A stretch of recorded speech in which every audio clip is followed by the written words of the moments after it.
So for an update on the flooding in New South Wales, the ACT and Northern Victoria, we're joined by our reporters Jason Om. He's in Richmond in Sydney's outer west near the Warragamba Dam. Our reporter Siobhan Heanue is in Queanbeyan, and Danny Morgan joins us from Congupna in Northern Victoria. Good morning to you all. Jason Om, let me start with you.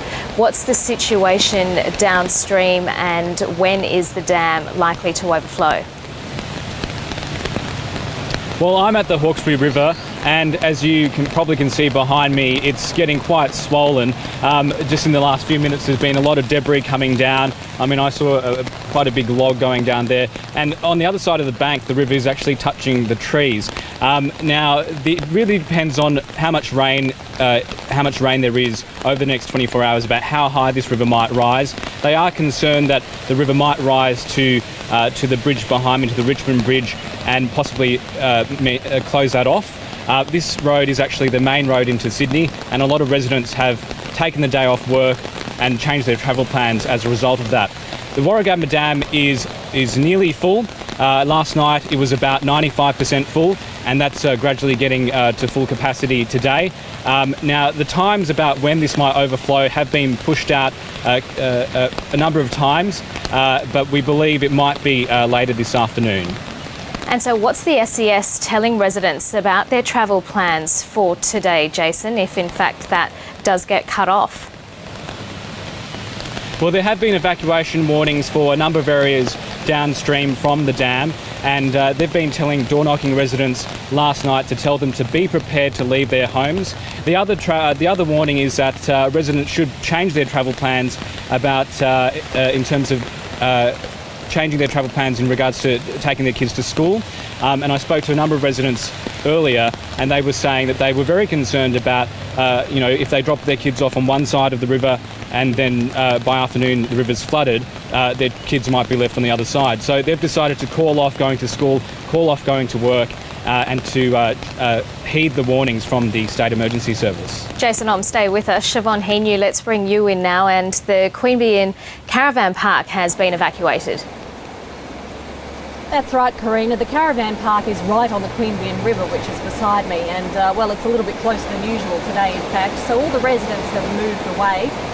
There are a couple of party folks staying around in some cabins that are further away from the riverbank, but most people have decided to pick up sticks. Now, there was a bit of drama here overnight, a rescue that was probably unavoidable. Behind me you can see a bridge where a man in his 50s actually jumped just before midnight into the river and got swept downstream. And I've just spoken to the SES, who say that they had to enact a rapid water rescue. They put the boat out and tried to collect him a bit further down in the river. He was very lucky to emerge unscathed, and I believe that while he didn't have much to say to the lovely SES people who rescued him, I believe the Queanbeyan police had a fair bit to say to him. And Siobhan, just very quickly, do we know why he made that jump? We can see behind you how quickly that water is moving. Yeah, look, it was a very dangerous and most people would say stupid thing to do. And we don't know why he jumped, but of course the SES are reminding people not to take any risks, because it doesn't only put their own lives at risk, but also those of the people who have to rescue them. And they're advising people, of course, not to walk or ride or frolic in the floodwaters as well. The river has fallen about 1 metre since its peak last night, but the rapids, as you can see, are still looking a little bit dangerous. Danny Morgan, you're in Northern Victoria, where the situation isn't as bad as it is in New South Wales. The rain eased off where you are overnight, is that correct?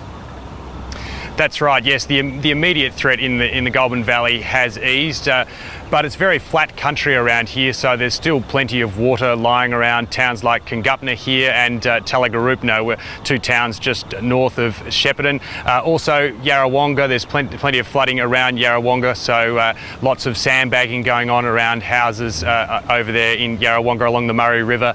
And there's expected to be quite a large amount of rain tomorrow in the Goulburn Valley and northeast Victoria, so that's presenting some problems.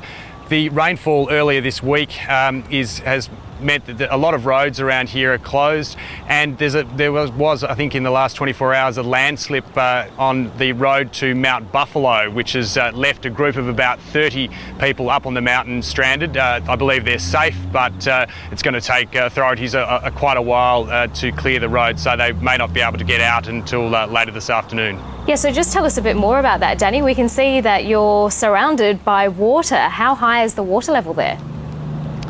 Well, I think we're in front of the Cangupna General Store, which has got sandbags around it and water lapping up there, and the phone booth there. I think if you were making a call at the moment, you'd be up in about or just below knee height. So yeah, there's a fair bit of water lying around streets around Cangupna here.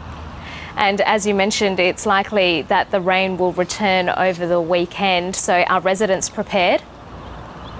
Yeah, there's an enormous amount of sandbagging going on at Talagaroopna, just up the road, and around Cangupna, preparing for that event.